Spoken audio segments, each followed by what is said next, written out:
London Heathrow விமான நிலையத்தில் மூன்றாவது ஓடுபாதையை அமைப்பது தொடர்பான சர்ச்சை மீண்டும் வெடித்திருக்கிறது. பிரித்தானியாவினுடைய நிதி அமைச்சர் சான்சலர் ரேச்சல் ரீப்ஸ் அவர்கள் மிக முக்கியமான உரையை ஆற்றியிருக்கிறாரு. லண்டன்லையும் லண்டனுக்கு வெளியிலையும் வீட்டு வாடகைகள்ல பெரிய அளவிலான மாற்றங்கள் ஏற்பட்டிருக்கு. இந்த காணொலியில இந்த 2 விடயங்களையும் தான் பார்க்க போறோம். வணக்கம் எங்கள் மக்களே, நான் உங்கள் லண்டன் தமிழ் மகன். காணொலிக்குள்ள போறதுக்கு முதல் யாராவது சப்ஸ்கிரைப் பண்ணலைன்னு சொன்னா லண்டன் தமிழ் மகன் என்ற யூடியூப் சேனலை சப்ஸ்கிரைப் பண்ணி லைக் பண்ணிவிடுங்கள். முதல்ல வீட்டு வாடகைகள் தொடர்பான விவரங்களை பார்ப்போம். லண்டன்ல புதிய உச்சத்தை தொட்ட வீட்டினுடைய மாத வாடகை, அதே நேரத்தில் லண்டனுக்கு வெளியில அவுட் ஆஃப் லண்டன்ல வீட்டுகளுடைய மாத வாடகை குறைந்துள்ளது. இது கடந்த பேண்டமிக், அதாவது கொரோனா வைரஸுக்கு பின்னர் முதல் தடவையாக லண்டனுக்கு வெளியில வீட்டு வாடகைகள் குறைந்திருக்குது. லண்டன்ல பாத்தீங்கன்னா 13 காலாண்டுகளாக கடந்த 13 காலாண்டுகளாக தொடர்ச்சியாகவே வீட்டு வாடகை தொடர்ச்சியாகவே அதிகரித்து கொண்டு வருது. இந்த அதிகரிப்பின்படி இப்ப லண்டன்ல சராசரியா ஒரு வீட்டினுடைய மாத வாடகை 2695 பவுண்டுகளாக இருக்கு. அதே நேரத்தில் அவுட் ஆஃப் லண்டன்ல ஒரு சராசரி வீட்டினுடைய மாத வாடகை 1316 பவுண்டுகளாக இருக்குது. இது கிட்டத்தட்ட 1000 பவுண்டுகள் வித்தியாசம், 1000 பவுண்டுகளுக்கு மேல வித்தியாசமா இருக்கு. லண்டன்ல வீட்டு வாடகைகள் கடந்த ஆண்டோட ஒப்படைக்க 2.4 வீதத்தால அதிகரிச்சு காணப்படுது. அதே நேரத்தில் அவுட் ஆஃப் லண்டன்ல வீட்டு வாடகைகள் 0.2 வீதத்தால குறைவடைந்திருக்கிறது.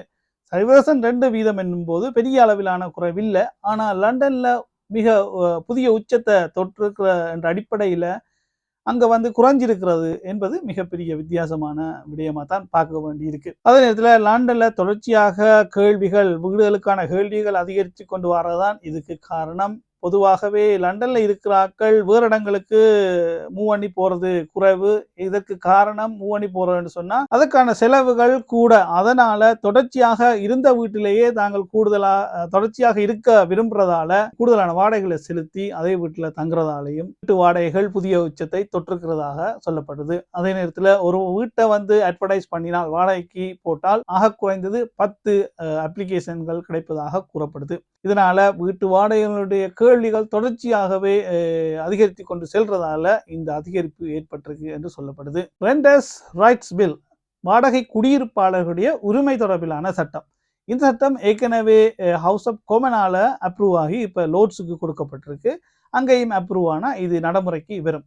இது என்ன மாதிரியான சட்டம்னு சொன்னா, வாடகை குடியிருப்பாளர்களுக்கான உரிமை தொடர்பிலான சட்டம். பொதுவா பிரித்தானியாவில் ஒரு வீட்டை வாடகைக்கு எடுக்க வேண்டும் சொன்னா நிறைய ப்ரொசீஜர் இருக்கும். அதுல கிரெடிட் ஸ்கோர் செக் பண்ணப்படும். குறிப்பிட்ட அளவுக்கு மேல கிரெடிட் ஸ்கோர், நல்ல கிரெடிட் ஸ்கோர் இருக்க வேணும். அதே நேரத்தில் கூடுதலான வருமானம், ஒரு குறிப்பிட்ட அளவுக்கு மேல வருமானம் பெற்றிருக்க வேணும். அப்படி இல்லாத ஆட்களுக்கு கரண்டர்ஸ் கேட்கப்படும். அதாவது யாராவது அத்தாட்சிக்கு உறுதிப்படுத்தி சைன் பண்ணக்கூடிய ஆட்கள் என்று சொல்லி கேட்கப்படும். அதே நேரத்தில் ரெஃபரன்ஸ், அதாவது சில உறுதி கடிதங்கள், டாக்டர்ஸ், அக்கவுண்டன்ட் அந்த மாதிரியான ஆட்கள்கிட்ட இருந்து ரெஃபரன்ஸ் கடிதங்களும் கேட்கப்படும். ஸோ இப்படி கேட்டுத்தான் பொதுவாகவே பிரித்தானியாவில் வீட்டு வாடகைகள் எஸ்டேட் ஏஜென்ட்டோடாக எடுக்கக்கூடிய மாதிரி இருக்கும். இந்த சூழ்நிலைகளை சரி செய்யாதவர்கள், அதாவது கிரெடிட் ஸ்கோர் குறைந்தவர்கள், வருமானங்கள் குறைந்தவர்கள், கேரண்டர்ஸ் இல்லாதவர்கள், அப்படியான ஆட்கள் என்ன செய்வினோம்னு சொன்னா கூடுதலான வாடகைகளை கொடுக்க தயாராயிருப்பினம், கொடுக்க விரும்பினம், அல்லது லேண்ட்லோட்டோ எஸ்டேட் ஏஜென்ட்டோ கூடுதலாக டிமாண்ட் பண்ணுவார்கள். உங்களுக்கு உங்கள்கிட்ட கிரெடிட் ஸ்கோர் இல்லை, உங்கள்கிட்ட வருமானம் இல்லை, அதனால நீங்க 3 மாத வாடகையை அட்வான்ஸா பே பண்ணணும், 6 மாத வாடகையை அட்வான்ஸா பே பண்ணணும். ஏன்னா ஒரு வருடத்துக்குரிய வாடகைகளை கூட அட்வான்ஸா பெற்றுக்கொள்வினோம் அவர்களுடைய சூழ்நிலைக்கு ஏற்ற மாதிரி. அப்படி நடக்கும். இதனால சில பேரால வாடகைக்கு எடுக்க முடியாத சூழ்நிலை இருக்கும். அவர்கள்ட்ட கிரெடிட் ஸ்கோரும் இருக்காது, வருமானமும் இருக்காது, இங்கால அட்வான்ஸா கொடுக்கறதுக்கு காசும் இருக்காது. அதனால அவர்களால் வீடு எடுக்கிற சூழ்நிலையும் ஏற்படும். இந்த பிரச்சனைக்காகத்தான் இந்த சட்டம் வருது. இந்த சட்டம் என்னத்தை தடுக்கும் என்று சொன்னா, இப்படி கூடுதலான அட்வான்ஸ் வேண்ட கூடாதுன்னு சொல்லி தடுக்குது. 1 மாத வாடகை அட்வான்ஸா எடுக்க வேண்டும் என்றும், அதுக்கு கூடுதலான அட்வான்ஸ்களை லேண்ட்லோட்ஸோ எஸ்டேட் ஏஜென்ட்டோ கேட்கக்கூடாது. ஏன்னா இது வாடகை குடியிருப்பாளருக்கு பெரிய ஒரு சுமையை கொடுக்குதுன்னு சொல்லி இந்த சட்டத்தை கொண்டு வர போயினோம். இந்த ஆண்டுக்குள்ள இந்த சட்டம் பெறத்துக்கான வாய்ப்பு இருக்குது. இந்த சட்டம் தொடர்பில் நன்மையான விடயங்களும் இருக்கு, தீர்மையான விடயங்களும் இருக்குன்னு சொல்லப்படுது. குறிப்பா லேண்ட்லோட், அதாவது வீட்டு உரிமையாளர்கள் பொறுத்தவரையில அட்வான்ஸ் வீடுகளில் தங்கியிருக்கிறவர்கள் வீட்டு வாடகை செலுத்தாம போறோம், அதுல நட்டம் வரும். வீடுகளை சேதப்படுத்தினால் அதை திருத்துறதுக்கான காசுகளை அவர்கள் பே பண்ண மாட்டினோம். அட்வான்ஸை வாங்கி வச்சிருந்தா அதை திருத்தலாம், அதுல அவர்களால் நட்டப்பட வேண்டியிருக்கும். இதனால இந்த வீடுகளை வாங்கி வாடகைக்கு விடுகின்ற முதலீட்டாளர்கள் இதுல முதலீடு செய்வதற்கு பின்பு வாங்குவார்கள் என்று எதிர்பார்க்கப்படுது. கிரெடிட் ஸ்கோர், இந்த வருமானம் குறைந்தவர்கள், கேரண்டர்ஸ் இல்லாதவர்கள் இப்படி அட்வான்ஸ்களை கூட கொடுத்து தான் தங்களுடைய வீடுகளை பிடிச்சு கொள்ளினோம். ஆனா இந்த சட்டம் வந்தது என்று சொன்னா அவர்களால வீடுகள் எடுக்கிற சூழ்நிலையும் வரப்போகுது. என்னன்னு சொன்னா அவர்கள்ட்ட கிரெடிட் ஸ்கோரும் இல்லை, வருமானங்களும் இல்லை, கேரண்டர்ஸும் இல்லை. அதே நேரத்தில் காசை கூட கொடுத்து கூட வீடு எடுக்கிற சூழ்நிலையும் இப்ப வரப்போகுது. இப்படி இந்த சட்டம் தொடர்பிலான சில ஆர்கியூமெண்ட், சாதகமான பாதகமான சில விடயங்கள் கூறப்பட்டு வருது என்று நிதியமைச்சர் ரேச்சல் ரீவ்ஸினுடைய மிக முக்கியமான உரையில நிறைய திட்டங்கள் தொடர்பில் பேசியிருந்தாரு. அதுல முக்கியமா இந்த லண்டன் ஹீத்ரோ விமான நிலையத்தில் 3வது ஓடுபாதை அமைப்பது தொடர்பில், இது தொடர்பில் இந்த 3வது ஓடுபாதை அமைப்பது தொடர்பில் இந்த தங்களுடைய அரசாங்கம் இதுக்கு மிக உறுதுணையாக இருக்கும் என்பதை உறுதிப்படுத்தியிருக்கிறாரு. இதனால பொருளாதாரத்தில் இருக்கிற தடைகளை உடைத்து பொருளாதாரத்தை அபிவிருத்தி செய்யலாம், பிரிட்டனை ஓப்பனாக வைத்துக் கொள்ளலாம், கிட்டத்தட்ட 1 லட்சம் வேலை வாய்ப்புகளை உருவாக்கி கொள்ளலாம், அதே நேரத்தில் ஏற்றுமதிகளையும் நாங்கள் அதிகரிக்கலாம் என்று சொல்லியிருக்கிறாரு. இதன் போது சில கட்டுப்பாடுகளுக்கு உட்பட்டுத்தான் இந்த 3வது ஓடுபாதையை தாங்கள் உருவாக்க போவதாக கூறியிருக்கிறாரு. குறிப்பாக சத்தங்கள், நோய்ஸ் இல்லாமல், ஏர் குவாலிட்டி, காற்று மாசடையாமல், இந்த என்வைரன்மெண்ட்டுக்கு பாதிப்பு இல்லாமல், எமிஷன்ஸ், கார்பனை வெளியேற்றது அளவை குறைச்சு,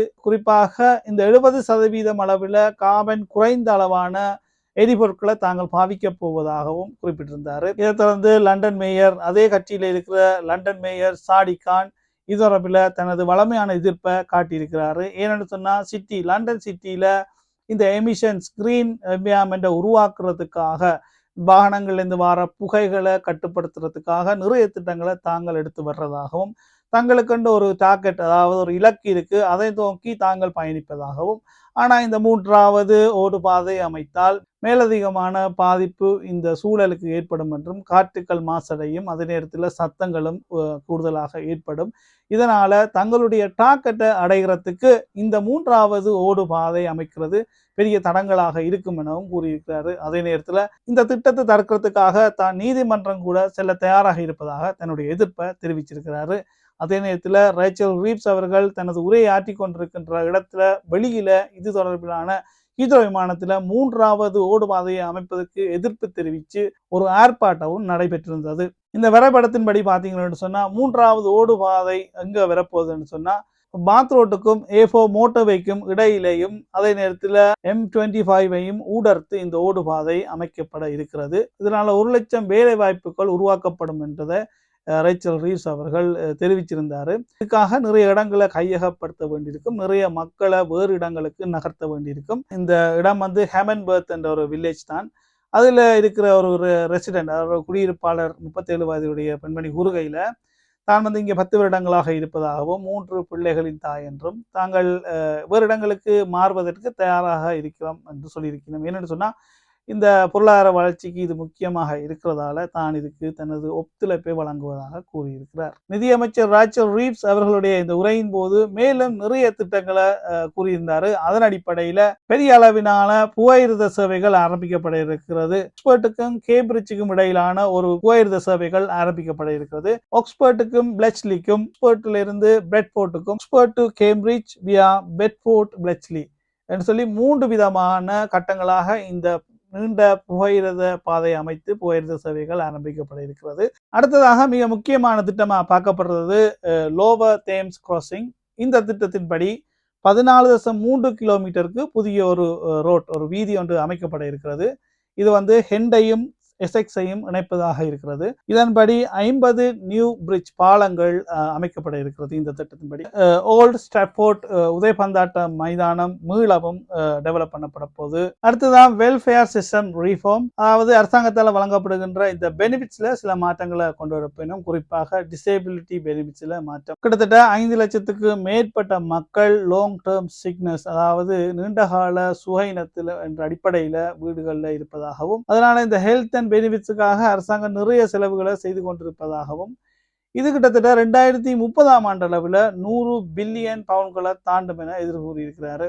இது தொடர்பிலான முழுமையான விவரங்கள் வருகின்ற மார்ச் மாதம் 26ஆம் தேதி இருக்கின்ற தனது உரையில தெரிவிப்பதாக கூறியிருக்கிறாரு. இந்த விடயங்கள்லாம் இன்றைய காணொலியில அமைந்திருக்கிறது. மீண்டும் ஒரு நல்லொரு காணொலியில் நான் சந்திக்கின்றேன். நன்றி, வணக்கம். உங்கள் லண்டன் தமிழ் மகன்.